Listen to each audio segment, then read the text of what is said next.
एक समय की बात है, एक शिष्य अपने गुरु का बहुत सम्मान करता था। गुरु का भी उस शिष्य से बहुत गहरा लगाव था, लेकिन वह शिष्य स्वभाव से बहुत सुस्त और आलसी था। वह अपनी पढ़ाई के प्रति बहुत लापरवाह था। वह अक्सर आज के कार्यों को कल के लिए टाल देता था और किसी भी तरह की जिम्मेदारी से भागने की कोशिश करता था। अपने शिष्य के इस आलसी स्वभाव को बढ़ता देख गुरु और भी चिंतित हो गए। उन्हें चिंता होने लगी कि कहीं मेरा शिष्य अपने आलस्य के कारण जीवन संघर्ष में पराजित न हो जाए, क्योंकि गुरु जानते थे कि आलस्य में ही जीवन संग्राम करने की सारी शक्ति है।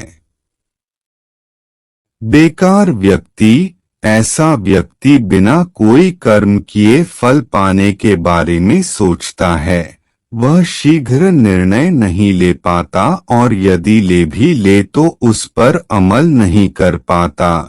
ऐसे व्यक्ति को अपने आसपास या आसपास के वातावरण का भी पता नहीं चलता या उसका वातावरण नहीं भाग्य द्वारा मिले अवसरों का उचित लाभ उठा सके।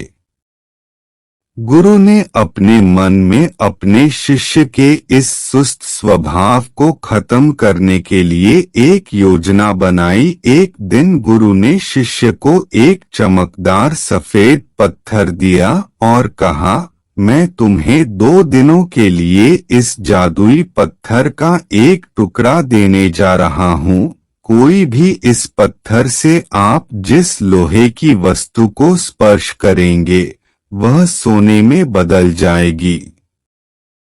तुम इन 2 दिनों में जितना चाहो उतना सोना बना सकते हो, लेकिन याद रखना अगले दिन सूर्यास्त के बाद मैं तुमसे यह जादुई पत्थर वापस ले लूंगा। शिष्य इस अवसर को पाकर बहुत खुश हुआ। उसका पहला दिन कल्पना करता है कि जब उसके पास बहुत सारा सोना होगा तो उसका जीवन कितना अच्छा होगा। वह कितना खुश, प्रसन्न, समृद्ध और संतुष्ट होगा। उसके पास इतने नौकर चाकर होंगे कि उसे पानी पीने के लिए भी नहीं उठाना पड़ेगा। उसने योजना बनाई कि जब उसके पास ढेर सारा सोना होगा तब वह एक बहुत ही आलीशान घर बनाएगा, जिसके सामने एक बहुत ही आकर्षक बगीचा है, जिसमें वह हर शाम को घूमेगा। वह अपने लिए एक बहुत अच्छी घोड़े की खींची हुई गाड़ी खरीदेगा, जिसका रथ सोने का होगा। उसके कई अंगरक्षक और नौकर होंगे और उन सभी को आदेश देगा। दिन यह सब सोचते हुए वह उस रात सो गया। फिर अगले दिन सुबह जब वह उठा तो उसे अच्छी तरह याद आया कि आज लोहे से सोना बनाने का दूसरा और आखिरी दिन है। उसने अपने मन में पूरे निश्चय के साथ संकल्प लिया कि आज वह गुरुजी द्वारा दिए गए जादुई पत्थर का लाभ अवश्य उठाएगा। उसने निश्चय किया कि वह बाजार जाएगा और वहां से लोहे की बड़ी बड़ी वस्तुएं खरीदेगा और उन्हें सोने में बदल देगा। दिन बीत गया, पर वह सोचता रहा कि अभी तो बहुत समय है, कभी भी बाजार जाकर सामान ले आऊंगा। यह सोचकर दोपहर हो गई, इसलिए उसने निश्चय किया कि दोपहर का भोजन करने के बाद वह सामान लेने निकलेगा। लेकिन खाने के बाद उसे आराम करने की आदत थी और उठकर मेहनत करने के बजाय उसने आराम करना उचित समझा। थोड़ी देर लेकिन सुस्ती से भरा उसका शरीर जल्द ही गहरी नींद में खो गया था और जब वह उठा तो सूर्यास्त के करीब था। अब वह तेजी से बाजार की ओर भागा, लेकिन रास्ते में उसे गुरुजी मिले। गुरुजी को आते देख वह सहम गया। जैसे ही गुरुजी उसके पास पहुंचे, वह उनके चरणों में गिर पड़ा और गिड़गिड़ाते हुए उस जादुई पत्थर को अपने पास रखने की याचना करता रहा।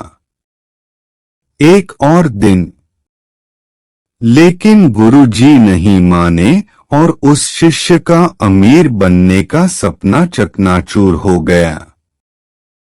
लेकिन इस घटना से शिष्य को एक बड़ी सीख मिली।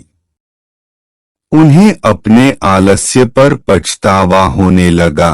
उन्होंने समझा कि आलस्य उनके जीवन के लिए एक अभिशाप है और उन्होंने प्रण किया कि अब वे अपने काम से कभी हार नहीं मानेंगे और अपने आप को एक मेहनती, सतर्क और सक्रिय व्यक्ति दिखाएंगे। दोस्तों, काम को टालना एक आदत है और ये आदत हम खुद बनाते हैं। आदत एक धागे की तरह होती है जिसका एक आवरण आसानी से टूट जाता है, लेकिन अगर एक ही धागे को कई बार लपेटा जाए तो उसे तोड़ना मुश्किल हो जाता है। हाँ, इसी तरह किसी बुरी आदत को शुरुआत में बदलना आसान होता है, लेकिन महीनों या सालों बाद उसे बदलना बहुत मुश्किल हो जाता है। फिर अगर आप अपनी आदतों को बदलना चाहते हैं, तो आपको लंबे समय तक प्रयास करना होगा। समय पूरे धैर्य के साथ मनुष्य अपनी आदतों का गुलाम है। हमारी आदतें हमें बनाती और बिगाड़ती हैं। हमारी आदतें कितनी शक्तिशाली हैं और वे हमें कैसे नियंत्रित करते हैं? दोस्तों, अगर हम अपने आसपास देखें तो लगभग हर व्यक्ति को अपने जीवन में कई बड़े मौके मिलते हैं, लेकिन उनमें से ज्यादातर लोग अपने आलस्य और मेहनत न करने की आदत के कारण उस मौके को गवा देते हैं और फिर जिंदगी भर पछताते रहते हैं। लेकिन इनमें से ज्यादातर लोग अपनी असफलता के लिए अपने आलस्य और कामचोरी को जिम्मेदार न मानकर अपने माता पिता, स्थिति, आर्थिक स्थिति, भाग्य आदि को दोष देकर अपनी आलस्य को छिपाने का प्रयास करते हैं और फिर ऐसे लोग अपने भाग्य और परिस्थितियों को कोसते हुए बिना किसी सफलता और आध्यात्मिक सुख के इस दुनिया को अलविदा कह दें। आइए थोड़ा और गहराई से समझने की कोशिश करते हैं कि हम अपने काम को क्यों टालते हैं। क्या हम कभी YouTube पर कोई कॉमेडी वीडियो देखने के लिए आलस करते हैं या अपना पसंदीदा खाना खाते समय?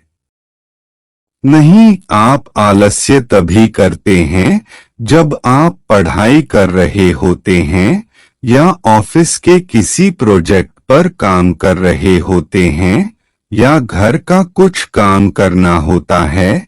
मूल रूप से हम गंभीर चीजों के बारे में आलसी होते हैं, जिसे करने के लिए हमें शारीरिक या मानसिक रूप से कड़ी मेहनत करनी पड़ती है।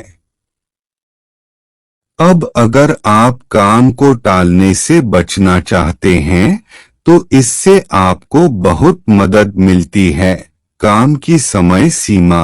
काम पूरा करने का एक निश्चित समय या एक निश्चित तारीख।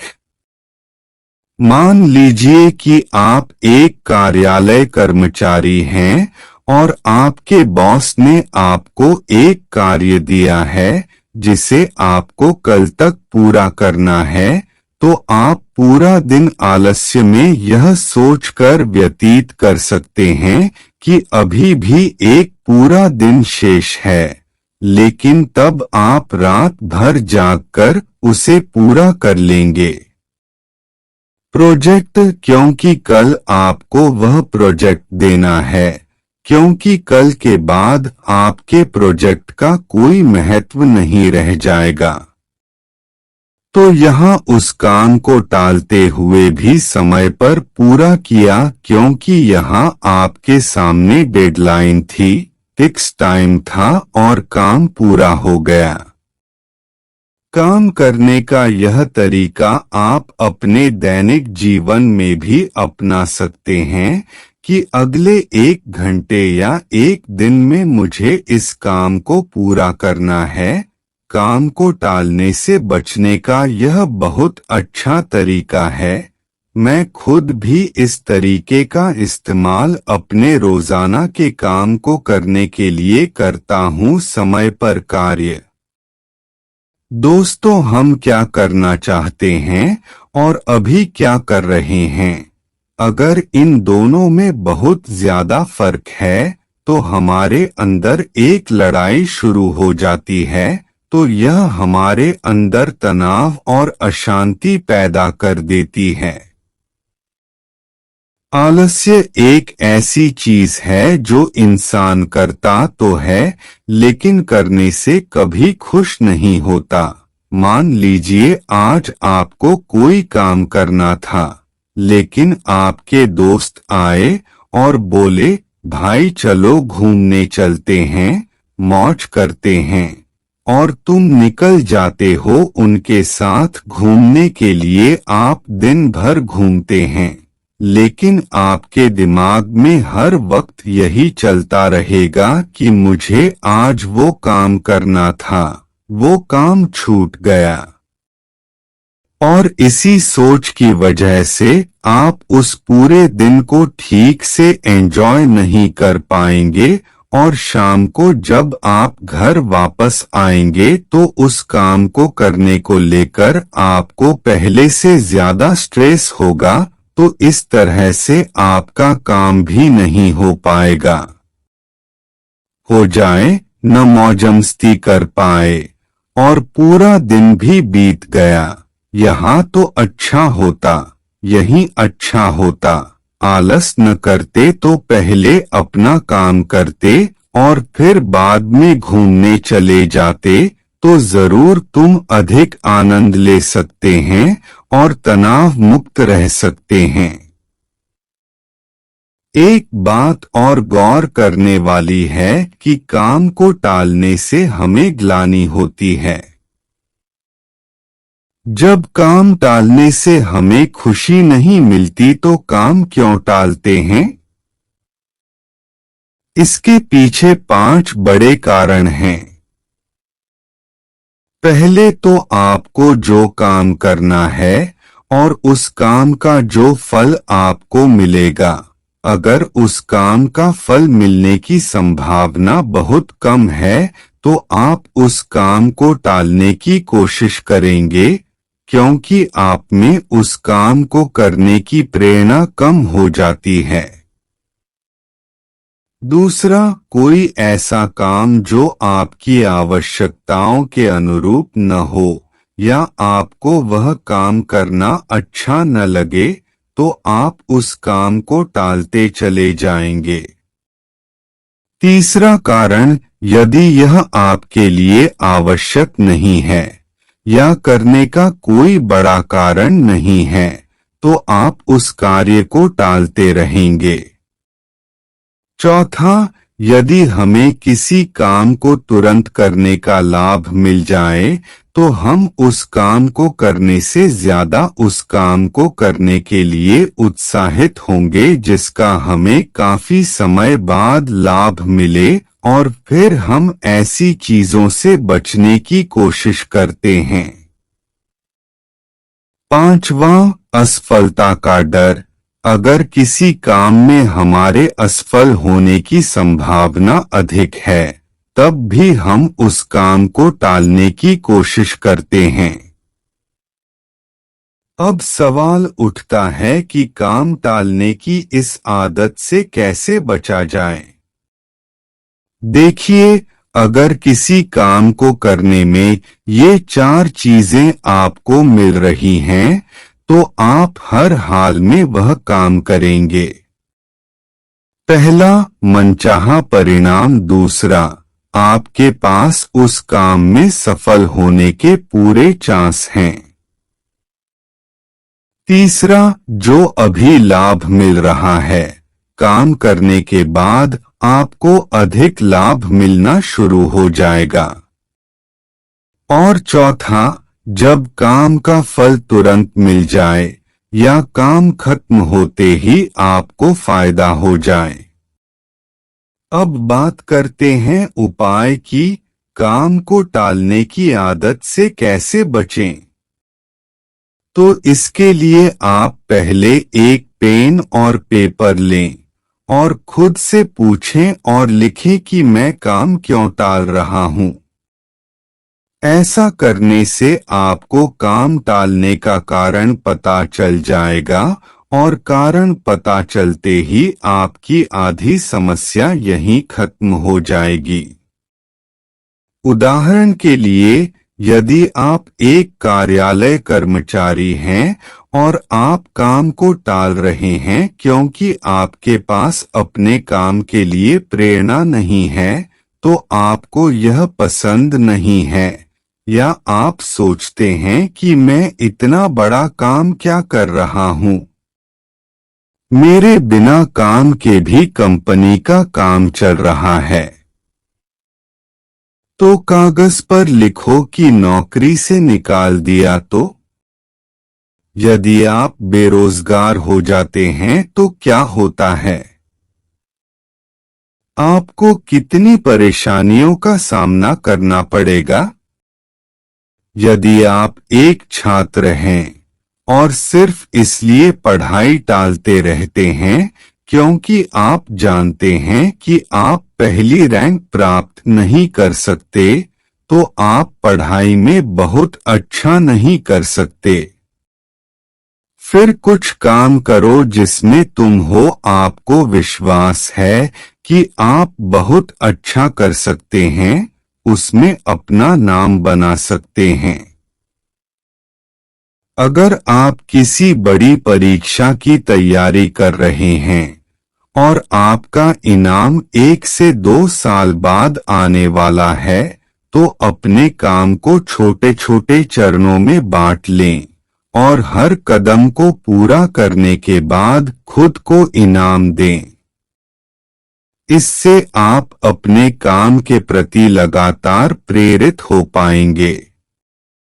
अगर आप किसी काम को सिर्फ इसलिए टाल रहे हैं या आप कोई बड़ा फैसला सिर्फ इसलिए नहीं ले पा रहे हैं क्योंकि आप उस काम में असफल नहीं हो रहे हैं, तो एक बात हमेशा याद रखें कि असफल होने से बड़ा पाप कोशिश नहीं करना है, क्योंकि अगर आप कोशिश नहीं करते हैं, आज आप जीवन भर पछताते रह जाओगे कि काश एक बार कोशिश की होती।